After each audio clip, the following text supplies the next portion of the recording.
So today, we're diving into the massive crisis that blew up around India's Staff Selection Commission exams, the SSC.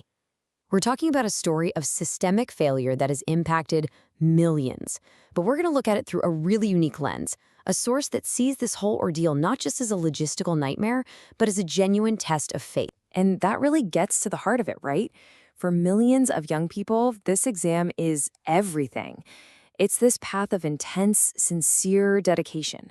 So what happens when that path, something they see as almost sacred, is just thrown into utter chaos? The language our source uses here is really telling. It doesn't use words like anger or frustration.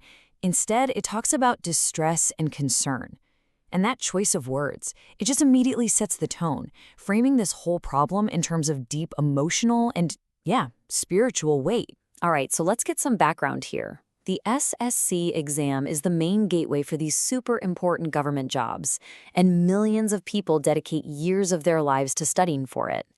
Our source even calls this effort tapasya, which is like a sincere, disciplined penance. It's seen as a righteous path, or dharma. But this year, that righteous path was just completely turned upside down. And this is where things just completely fall apart.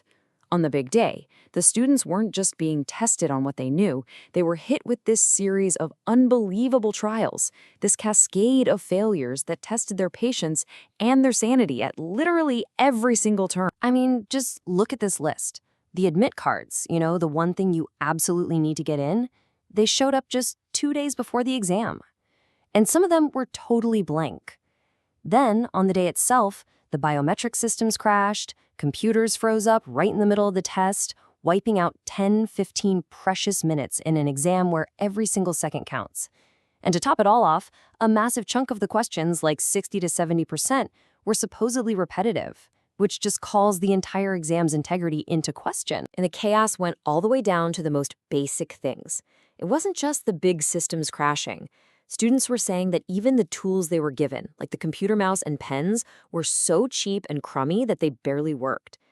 Can you imagine the stress of trying to click an answer and you have to click 3-4 times just to get it to register? It's madness. And it wasn't just the tech, it was the places themselves, what our source calls the temples of examination. But they were anything but.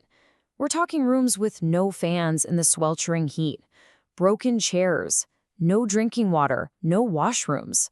Some centers were so remote, people could barely find them. One description mentioned cows and buffaloes literally tied up downstairs.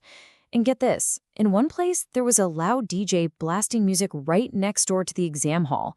I mean, you can't make this stuff up. So here's why this matters so much. You have to connect it back to the individual. Just picture that student, the one who sacrificed everything for months, studying 10 hours a day. They finally get to their day of reckoning, and this is the chaos they face. It makes you wonder, as the source asks, does this make all that sincere effort, all that devotion, feel completely worthless? Okay, so how on earth did this happen? The story now shifts to figuring out the root cause, or what our source frames as the source of this adharma, this unrighteous, unjust chaos. This is the question that fueled the protests, the social media campaigns, everything. Who is actually responsible for a screw-up of this magnitude? Well, according to the source material we're looking at, all fingers started pointing in one direction, a company called Addiquity Career Technologies. So, what's a vendor company? Basically, the SSC, the government body, hires a private firm to handle the whole shebang. The software, the computers, even picking out the exam centers. And after years with another company, the contract was given to Addiquity in April 2023, right before this whole mess went down. And this is where the decision to hire them gets really controversial. The source points to what it calls a troubled history for the company. There was a declaration of ineligibility back in 2020, and then a series of state-level contracts that were reportedly plagued by paper leaks and cheating allegations. But despite all that, they were somehow awarded the massive nationwide SSC contract. The reason given for switching to this new vendor was supposedly about cost. Adquity was the lowest bidder. But our source hits back with this really powerful question, framing it as a moral choice. Is saving a little bit of money really worth risking the futures and the trust of millions of students? So what happened next? Well, the students and teachers affected by this, they were not about to take this sitting down.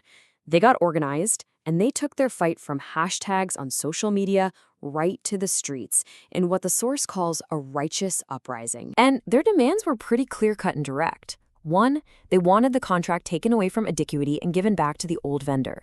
2, postpone the next big exam until this is sorted out. 3, they demanded a transparent investigation into how this vendor was even selected. And 4, redo the exams for everyone affected on the government's dime. They even had a long-term solution. The SSC should just build its own software so this never happens again. But when protesters and their teachers went to Delhi to peacefully present these demands, they were reportedly shut down. No meeting. Instead, the source describes how many of them were detained by police, loaded onto buses, and just driven around the city for hours before finally being let go. Some teachers said it was the first time in their lives they'd ever been treated like criminals. So, with all this chaos in a system that seems broken, where do you go from here? This is where our source gets really interesting. It lays out this surprising 2-part path forward. One part is about spiritual strength, and the other is, well, it's very, very practical. So first, there's the big picture advice. The message to these aspirants is basically, don't let this one exam, this one material goal, define your entire life. It's a call to be resilient, to always have a backup plan, a plan B, and to be sustained, in the source's view, by your faith. And this is where the proposed Plan B gets super specific. The author actually pitches a practical alternative: learn how to create content. The source offers up its own course on how to build a YouTube channel, laying out the whole blueprint from video editing and scripting all the way to finding your niche. And just so we're crystal clear on what the source material contains, this solution has a commercial side. A pretty big discount on that YouTube course is offered, with a special code directly to the students caught up in this crisis. So you can really see the two big ideas in our source clashing right here. On one side, you've got the immediate plea for justice: fix the broken system, give us a fair test. And on the other side, you have this bigger, more personal lesson. True success isn't about one exam, it's about your inner strength and faith. A message that's also tied to the source's own practical and commercial Plan B. And that leaves us with this final, really powerful question. This SSC crisis, it's not just a logistical mess.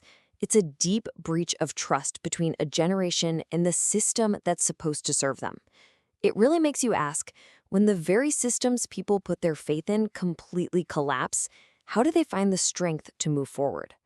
For millions of young people in India, that is no longer a hypothetical question.